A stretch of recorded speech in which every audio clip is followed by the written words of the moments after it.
Hello, Mr. Moon. Oh, greetings. Any luck removing some more of those demiguise statues?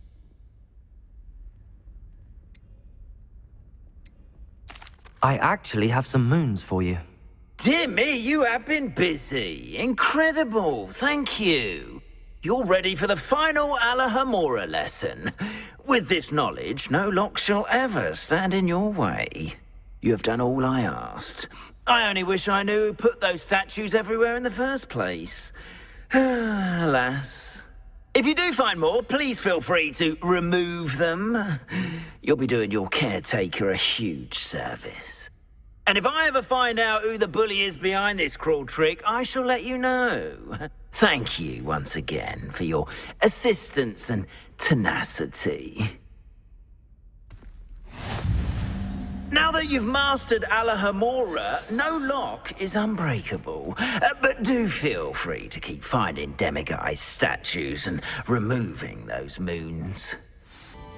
Allohomora.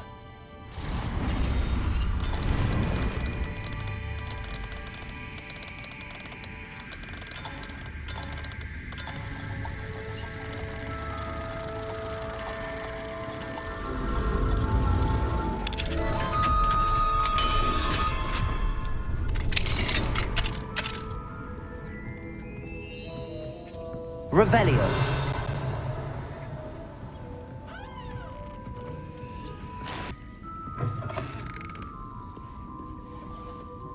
Revelio.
Revelio.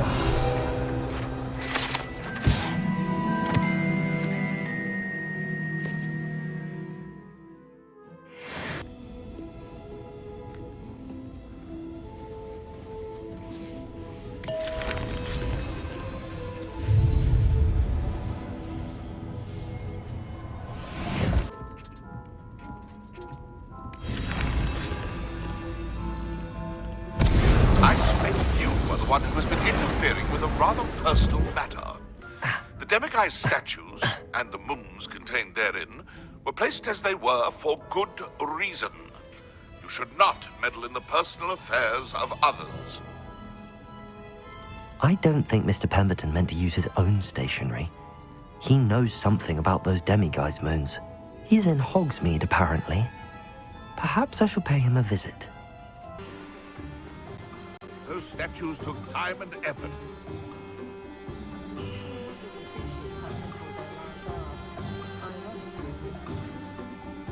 Pardon me, sir, but about those curious demiguise statues I've seen. What? Who are you? Why do you ask?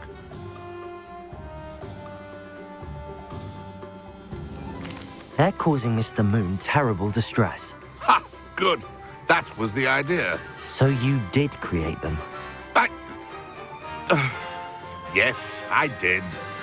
It was a ploy to give that pathetic oaf Moon a taste of the grief he caused me years ago. You are the one who's been pilfering them. I am, at the request of Mr. Moon. I received your owl on your stationery.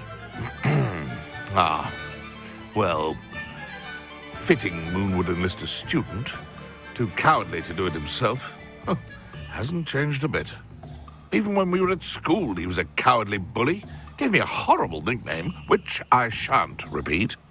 I was thrilled when we left school and he seemed gone for good. Then I started seeing him around Hogsmeade.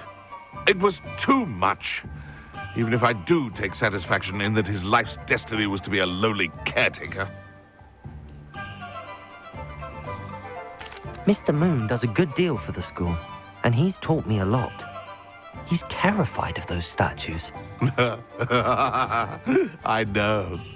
You should have seen his face when that boggart appeared. Oh, priceless.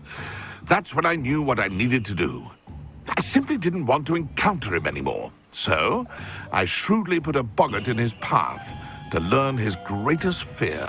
I then created the demiguise statues to keep him in his place, so to speak. The moons were an inspired play on his name. It worked brilliantly. Until you started clearing them out.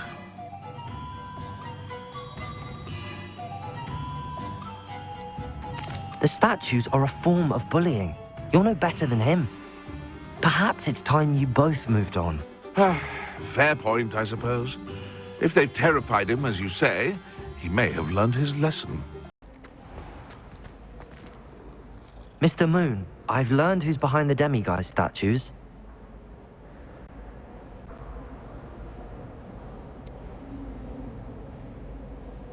It was an old schoolmate of yours, Piers Pemberton. Oh, I might have known. Pigtails Piers. I don't think he likes being called that. Of course he does. Oh, he had such flowing locks. And we used to laugh about them. I laughed the hardest of all. Clever, clever man. I'd no idea he was so devious. I must go and congratulate him. Whatever statues remain seem less terrifying now that I know they were put out by old pigtails. Continue collecting them if you like. As for me, I'm gonna go and pay a visit to my old friend. Thank you for your persistence and cleverness. I confronted Piers about it and he confessed straight away, the old rascal. We've agreed to let bygones be bygones. Don't forget to say hello the next time you're in the Three Broomsticks. Thrilled to be back there again.